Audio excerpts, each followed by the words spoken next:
Hello दोस्तों, मैं अमित कुमार सैलिस आप सभी का आजमगढ़ इंटेलिजेंस यूट्यूब चैनल पर हार्दिक स्वागत करता हूं। आज की इस वीडियो में हम लोग पढ़ने वाले हैं शिक्षण के सामान्य सिद्धांत के बारे में। पिछली वीडियो में हम लोगों ने शिक्षण के प्रकार और साथ ही शिक्षण की कुछ परिभाषाओं के बारे में पढ़ा हुआ था। शिक्षण की प्रक्रिया को पढ़ते वक्त हम लोगों ने एक बात देखी थी और इसमें भली बात हम ये परिचित हुए कि शिक्षण एक वह प्रक्रिया है जिसमें कोई जो व्यक्ति होता है, जो मोर मैच्योर पर्सनालिटी होती है, अधिक परिपक्व व्यक्ति जो होता है, वो कम परिपक्व व्यक्तित्व के संपर्क में आता है और उसके जो है विकसित व्यक्तित्व के लिए जो है वह सहायता प्राप्त करने का काम करता है, जिसके द्वारा ज्ञान कौशल अभिवृत्तियों को सीखने में उसकी मदद करता है। यदि ये सभी जो कार्य हैं वो शिक्षण के द्वारा किए जाते हैं। तो शिक्षण मानव सभ्यता में शुरुआत से ही अपना एक स्थान रखे हुए हैं। तो शिक्षण करने के दौरान हमें कुछ उसके मूलभूत सिद्धांतों को ध्यान में रखना आवश्यक होता है, जैसे क्रियाशीलता का सिद्धांत, शिक्षण के सामान्य सिद्धांत के अंतर्गत प्रेरणा का सिद्धांत, रुचि का सिद्धांत, चयन का सिद्धांत, व्यक्तिगत विभिन्नता का सिद्धांत। ये सभी कुछ सिद्धांत हैं जिनका हमें विशेषकर ध्यान रखना होता है। यानी कि शिक्षण कोई एक, या यूँ कह दें कि कोई बच्चों का खेल नहीं है कि कोई आए और ऐसे ही कुछ भी बता करके चला जाए। उसके लिए आपको बहुत हद तक प्लानिंग की ज़रूरत होती है कि हमको कब कौन सा कंटेंट पढ़ाना है, किस तरह से पढ़ाना है कि बच्चे को वह चीज़ इंटरेस्टेड लगे। ऐसा ना हो कि वह उसको देख करके ही बोर हो जाए, उसको लगे कि कहाँ से आ गया। उसके ऊपर जो शिक्षा है वह बोझ जैसी ना लगे, वह उसको प्लेज़र के साथ जो है सीख सके। यही शिक्षण का मुख्य उद्देश्य होता है। तो उसमें हमको इस प्रक्रिया के दौरान हमको बहुत सारी चीज़ें उस बालक के जीवन से संबंधित करते हुए पढ़ाना पड़ता है। उन बच्चों को पढ़ाने से पहले ही मोटिवेट भी करना पड़ सकता है। इसके बाद उनकी व्यक्तिगत विभिन्नताओं को ध्यान में रखते हुए उनके लिए अलग से शिक्षण की व्यवस्थाएं करनी होती हैं। तो ये सब कुछ जो होता है वो शिक्षण के मूलभूत सिद्धांत होते हैं और यही मूलभूत सिद्धांत जो हैं शिक्षण के सामान्य सिद्धांत के रूप में जाने जाते हैं।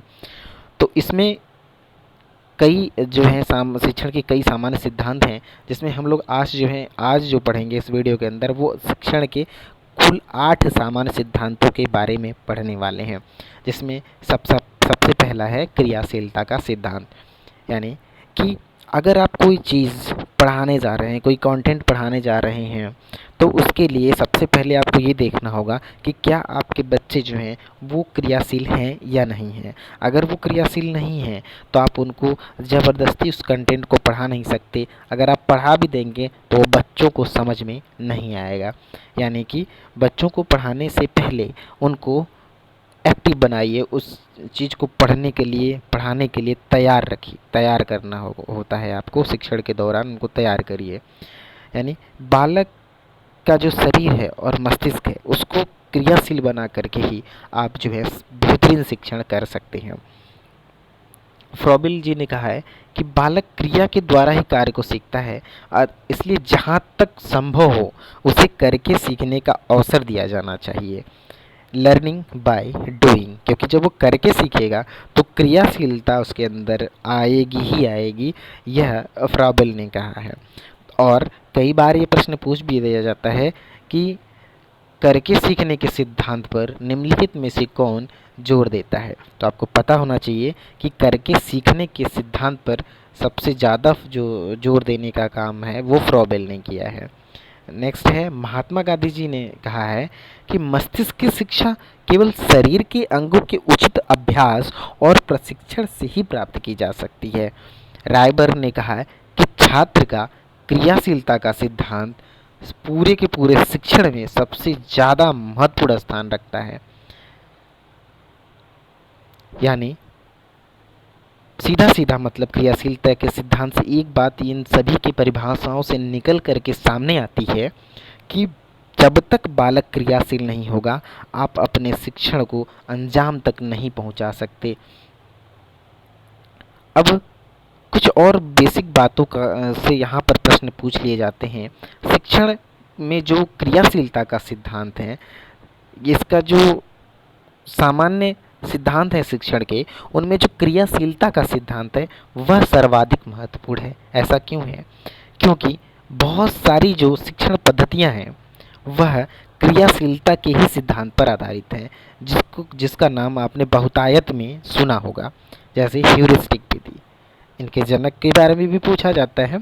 इनके लिए मैंने वीडियो बनाई है और वो हमारे चैनल पर है, आप उसको देख सकते हैं, लेकिन फिर भी हम यहीं पर रिमाइंड कर देते हैं। ह्यूरिस्टिक विधि के जो जन्मदाता हैं वो कौन है? आर्मस्ट्रांग है। प्रोजेक्ट के किलपैट्रिक हैं। किंडरगार्टन पद्धति हैं तो फ्रॉबिल हैं। मॉन्टेसरी के मिरिया मॉन्टेसरी हैं। डाल्टन के डाल्टन ही हैं। और बेसिक शिक्षा पद्धति के गांधी जी हैं। तो ये सारी की सारी जो शिक्षण पद्धतियां हैं ह्यूरिस्टिक, जिसका आपने बहुत नाम सुना होगा, प्रोजेक्ट का नाम सुना होगा, किंडरगार्टन, मॉन्टेसरी और बेसिक शिक्षा पद्धति डाल्टन, ये सारी की सारी क्रियाशीलता के सिद्धांत पर आधारित हैं। तो अब आपसे प्रश्न पूछा जा सकता है कि निम्नलिखित में से कौन जो है क्रियाशीलता के सिद्धांत पर आधारित है, और वहाँ पर ऐसे 3-4 ऑप्शन दे देगा। तो आपको पता होना चाहिए, जब आपको ये पता होगा कि ये सारी विधियाँ क्रियाशीलता के सिद्धांत पर है तो कौन है और कौन नहीं है, इसमें विभेद आप आसानी से कर सकते हैं और पूछे गए प्रश्नों का सही से जवाब दे सकते हैं। अब जो नेक्स्ट है वह है प्रेरणा का सिद्धांत।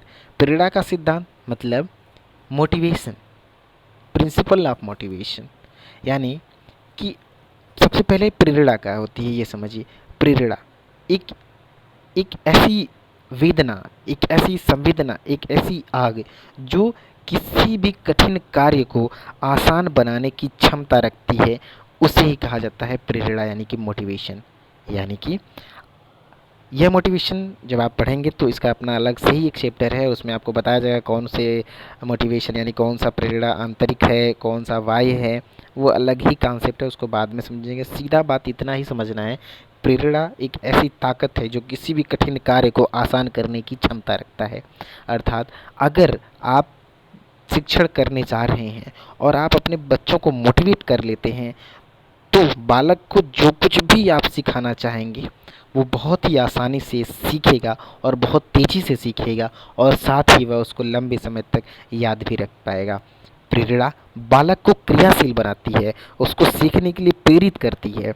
शिक्षण में प्रेरणा एक शक्तिशाली तत्व है। पाठक और त्यागी जी का एक कथन है कि शिक्षण में प्रेरणा एक शक्तिशाली तत्व है क्योंकि यह रुचि जागृत करता है, ध्यान को केंद्रित करता है, विचार को तीव्र बनाता है और क्रियाशीलता को जन्म देता है। नेक्स्ट जो है वह है जीवन से संबंधित करने का सिद्धांत, यानी कि जब आप कोई चीज़ पढ़ाने जाइए तो उन चीज़ों को उस बालक के जीवन में जो घटित हो रहा है उनसे जोड़ करके अगर आप उसको बताते हैं, उस चीज़ को समझाते हैं, उसको पढ़ाते हैं, तो वह उसके लिए बहुत ही आसान हो जाता है और वो आसानी से सीख जाता है। तब शिक्षा उसके लिए बोझ नहीं लगती है क्योंकि उसको लगता है ये सब तो मेरे आसपास पहले से ही घटित हो रहा था। तो यह शिक्षण का एक मूलभूत सिद्धांत है कि जब भी आप शिक्षण करने जाइए तो बालक के जीवन से संबंधित जो चीज़ें हैं उनसे जुड़ कर के उसको बताइए, तो वह बहुत ही आसानी से चीज़ों को सीख जाता है। रायबर्ग एवं फोर्ज ने कहा कि हर पाठ का प्रारंभ इस बात से होना चाहिए जिसका अनुभव बालक पहले से कर चुका है ना। यानी कि पूर्व ज्ञान को आधार बना करके नवीन ज्ञान जो है आप उस बालक को दीजिए। अब आप देखते हैं कि जो प्राइमरी के जो टीचर होते हैं वो यही कार्य करते हैं कि बालक को अगर उनको जोड़ घटाना कुछ सिखाना होता है तो वो जो जो गेम वो ज़्यादा खेलता है, जैसे गांव में ज़्यादातर बच्चे गोली खेलते हैं, तो वो गोली को अपना उदाहरण बना लेते हैं और ऐसे कहेंगे कि ये कितनी गोली है, तो बच्चा बताएगा 2, फिर इस हाथ में ले लेंगे कितना है 2, तो उन दोनों को एक पास रख देंगे, बोलेंगे अब बताओ कितना है 4। तो वह इस तरीके से उसको मैथ पढ़ा रहे होते हैं कि उसको पता भी नहीं लगता कि वह मैथ सीख रहा है। तो इसी तरह से जब आप शिक्षण करने जाएं तो इस बात का विशेष ध्यान रखना होता है कि जो कुछ भी आप पढ़ाने जा रहे हैं वो बालक के जीवन से संबंधित होना चाहिए। यह शिक्षण का एक मूलभूत और बहुत ही महत्वपूर्ण सिद्धांत है। अगला है रुचि का सिद्धांत, प्रिंसिपल ऑफ इंटरेस्ट, यानी कि इसके बारे में प्रिंसिप ने कहा है कि जब तक छात्र में सक्रिय रुचि नहीं होगी तब तक शिक्षक का सर्वोत्तम कार्य नहीं होगा। यानी कि अगर कोई कंटेंट बालक को रुचिकर नहीं लगता है, इंटरेस्टिंग नहीं लगता है, तो आप जो है आप जिस उद्देश्य तक पहुंचना चाहते हैं शिक्षण में कि इसको ये चीज़ बता दें, तो वो नहीं हो सकता। तो आपको उसके अंदर इंटरेस्ट को जगाना होता है, चाहे वो आप अपने शिक्षण के दौरान जगाएं, अपने शिक्षण की विभिन्न विधियों का प्रयोग करते हुए उसके अंदर इंटरेस्ट को जगाएं, उसके अंदर रुचि की भावना का विकास करें, उसको इंटरेस्ट आए, उसको वो पाठ जो है वो काफ़ी रुचिकर लगे, तो वह उसको आसानी से सीख जाता है। अगला है निश्चित उद्देश्य का सिद्धांत, प्रिंसिपल ऑफ डेफिनेट एम, यानी कि जो कुछ भी आप पढ़ाने जाएं उसका एक उद्देश्य होना चाहिए, वो आपको भी पता होना चाहिए। क्योंकि जब आपको पता होगा कि इस कंटेंट को पढ़ाने का ये उद्देश्य है, तो आप बालक को उतने अच्छी तरीके से उस चीज़ को समझा पाएंगे कि यह जो तुमको पढ़ाया जा रहा है उसका यह उद्देश्य है, इसीलिए पढ़ाया जा रहा है। कभी कभी ऐसा होता है कि कुछ बालक होते हैं, जैसे मैथ में है तो बता दीजिएगा a square minus b square is equal to a plus b whole bracket, फिर इसके बाद नेक्स्ट ब्रैकेट में ए माइनस बी। तो वो उसको पढ़ करके उसको लगता है कि ये क्यों पढ़ रहे हैं, उसको लगता है इसका क्या क्या इसकी आवश्यकता है। इसी तरह से इतिहास पढ़ते हैं, पढ़ाया जाता है, तो उनको लगता है कि ठीक है, इसके अकबर के पिता का नाम क्या था, बाबर के पिता का क्या नाम था, हुमायूं क्या कौन था, ये सब जानकर हम क्या करेंगे। तो कभी कभी ये स्वाभाविक विचार उस बालक के मस्तिष्क में आता है। तो आपको इन बातों को बताना होगा कि ऐसा तुमको इसलिए पढ़ाया जा रहा है क्योंकि ये आने वाले समय में ये चीज़ें इस तरह से काम आएंगी। जैसे जिन फार्मूलों को तुम पूछ रहे हो वो भविष्य में चलकर इस तरह से तुम्हें काम आएंगी, या फिर ये तुम्हारे मस्तिष्क को तेज शार्प बनाने के लिए ये सब चीज़ें करी जाती हैं कि अगर तुम कठिन चीज़ों को पहले ही सीख जाओगे तो अपने अपने आने वाले जीवन में सभी कार्यों को आसानी से कर सकते हो। इसी तरह से आप इतिहास पढ़ते वक्त ये बता सकते हैं कि इतिहास में की गई गलतियों और इनके आधार पर हम भविष्य में डिसीजन लेते हैं कि हमको ये गलतियाँ नहीं करनी चाहिए और हमको इस तरह से करना चाहिए। यानी कि इस तरह से उस बालक को जो है पता होना चाहिए कि वो जो पढ़ रहा है उसका उद्देश्य क्या है, उसके जीवन में उसका उद्देश्य क्या है। नेक्स्ट है नियोजन का सिद्धांत, प्रिंसिपल ऑफ प्लानिंग। ये शिक्षण में बहुत ही महत्वपूर्ण है और यही चीज़ जो है वो माइक्रो टीचिंग में बताया जाता है कि किस तरह से आपको टीचिंग करना है, उसमें क्या प्लानिंग करना है, कब क्या करना है, कब कौन सी शिक्षण विधि का उपयोग करना है, कब फोकसिंग करना है, कब रीफोकसिंग करना है। ये सारा का सारा जो होता है वो नियोजन के अंतर्गत ही होता है, प्लानिंग के अंतर्गत होता है। यानी कि इसमें शुरू से लेकर के शिक्षण से पूर्व और शिक्षण के बाद की प्रक्रिया जो होती है वो सब कुछ प्लानिंग के अंतर्गत ही आता है। यानी जो प्लानिंग है, नियोजन है, वह अपव्यय को रोकता है, यह शिक्षक को व्यवस्थित और क्रमबद्ध होने में सहायता करता है।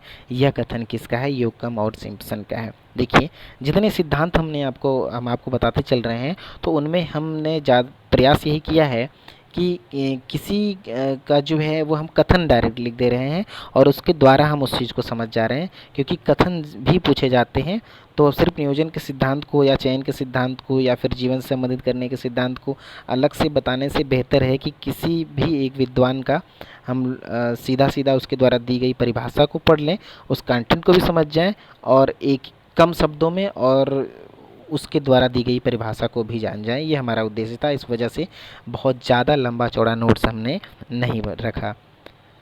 नेक्स्ट है चयन का सिद्धांत, प्रिंसिपल ऑफ सिलेक्शन। यह बहुत ही महत्वपूर्ण होता है। यह शिक्षण से पूर्व भी किया जाता है और शिक्षण के दौरान भी किया जाता है। यह बहुत ही अधिक महत्वपूर्ण होता है। जैसे कंटेंट का चयन करना कि क्या हमको पढ़ाना है, शिक्षण विधि का, टीचिंग मेथड का चयन करना कि कौन सी टीचिंग मेथड का प्रयोग करके हमको बालक को पढ़ाना है, यह सब कुछ चयन के सिद्धांत के अंतर्गत आता है।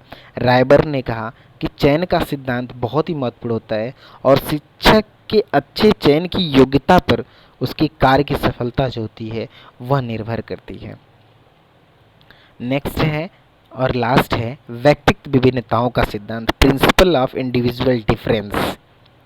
अब देखिए, प्रत्येक बालक जो होता है वह किसी न किसी तरीके से भिन्न होता है।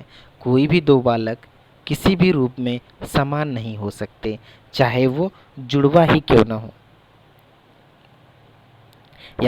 यहाँ पर योकम और सिम्पसन ने कहा है कि ऐसे बालकों का मिलना प्राय असंभव है जिनके सभी कार्यों और चारित्रिक गुणों में एकरूपता हो। जुड़वा भाइयों में भी इस बात में एकरूपता नहीं होती है। तो व्यक्तिगत विभिन्नता के सिद्धांत में हमको ये बात ध्यान में रखनी होती है कि हर बालक के समझने की, सीखने की क्षमता और गति अलग अलग होती है। तो हमको इस तरह से शिक्षण नहीं करना है कि जो ज़्यादा तेज़ बच्चा है, या इतना फास्ट हम टीचिंग नहीं करेंगे कि जो ज़्यादा तेज़ बच्चा है उसको तो समझ में आ जाए, लेकिन जो मध्य में है और जो बिल्कुल लोअर में है उनको कुछ ना समझ में आए। तो हमको शिक्षण इस तरह से करना है कि हमको सभी को साथ में लेकर के चलना है। और अगर आपको लगे कि कोई बालक जो सामान्य गति से बहुत ही लो है, तो आप उसके लिए रेमेडियल टीचिंग की बाद में अलग व्यवस्था भी कर सकते हैं। यानी आपको जो शिक्षण करना है वह व्यक्तिगत विभिन्नताओं को ध्यान में रख कर के ही शिक्षण की प्रक्रिया को अंजाम तक पहुंचाना है। शिक्षण एक बहुत ही महत्वपूर्ण प्रक्रिया है और मानव जीवन में, मानव सभ्यता में इसका अपना एक बहुत ही महत्वपूर्ण स्थान है और ये आगे भी कायम रहेगा ही रहेगा, चाहे कितने भी हम एडवांस क्यों ना हो जाएं। अभी क्लास में बैठ कर के पढ़ रहे हैं, अब ऑनलाइन पढ़ रहे हैं, सुविधाएं कितनी भी बदल जाएं, शिक्षण जो है वह अपना स्थान बनाए रखेगा। तो आज के इस वीडियो में हम लोगों ने शिक्षण के सामान्य सिद्धांत के अंतर्गत क्रियाशीलता के सिद्धांत, प्रेरणा के सिद्धांत, जीवन से संबंधित करने का सिद्धांत, रुचि का सिद्धांत, नियोजन का सिद्धांत, चयन का सिद्धांत, व्यक्तिगत विभिन्नता का सिद्धांत, निश्चित उद्देश्य का सिद्धांत, ये सभी महत्वपूर्ण सिद्धांतों के बारे में हमने कोशिश की है कि आपको काफ़ी कुछ समझ में आ जाए। अगली वीडियो में हम लोग पढ़ेंगे शिक्षण के सूत्र के बारे में। तो अगर आपको हमारे द्वारा दी गई यह जानकारी अच्छी लगती है तो कृपया इस वीडियो को लाइक करके हमारा उत्साहवर्धन करें, कमेंट करें और साथ ही शेयर करें और चैनल को सब्सक्राइब करना ना भूलें। धन्यवाद।